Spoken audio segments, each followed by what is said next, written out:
What's going on, folks out there? I'm Amos Morale III, and welcome to the Recruiting Corner, Football Edition. I'm joined by NOLA.com, the Times Picayune recruiting analyst, James Smith. James, how are you today? Doing well. Hours away from the beginning of the prep season. Couldn't be more excited.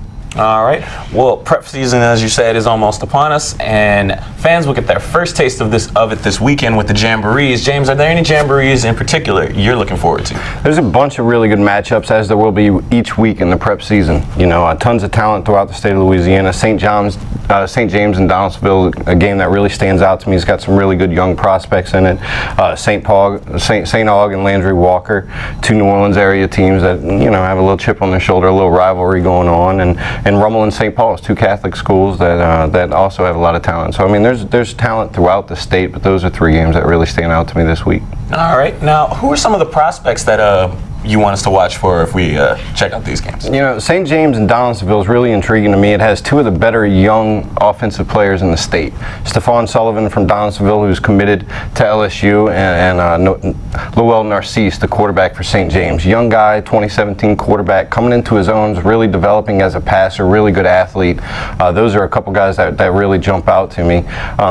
You know, Burston Guidry from Rummel. That's another big body. They have a lot of good defensive linemen at Rummel this year.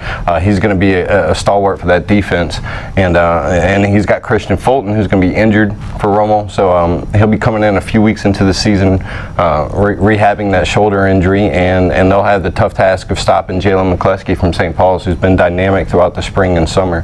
And then you have, you know, St. Aug, Landry Walker, tons of talent in that game, tons of talent. I'll be interested to see if Justice McCoy can step in at quarterback for St. Aug and get the ball to Stanley Morgan, who's one of the more dynamic receivers in the state, and Landry Walker, a plethora of talent on that roster. I'll start with George Lee, just a tenacious defensive lineman that really gets after it, plays from whistle to whistle, and that ought to be a good one as well. Well, all right. Now, James, are there any of those guys that are getting lots of heavy attention now? Who's sort of flying under the radar of that group you just mentioned? Flying under the radar, I guess you'd probably have to say Jalen McCleskey. He's got a few offers. Oklahoma State extended an offer in South Florida, but I feel like he's a little better than that. You know, he should have more options on the table at this point.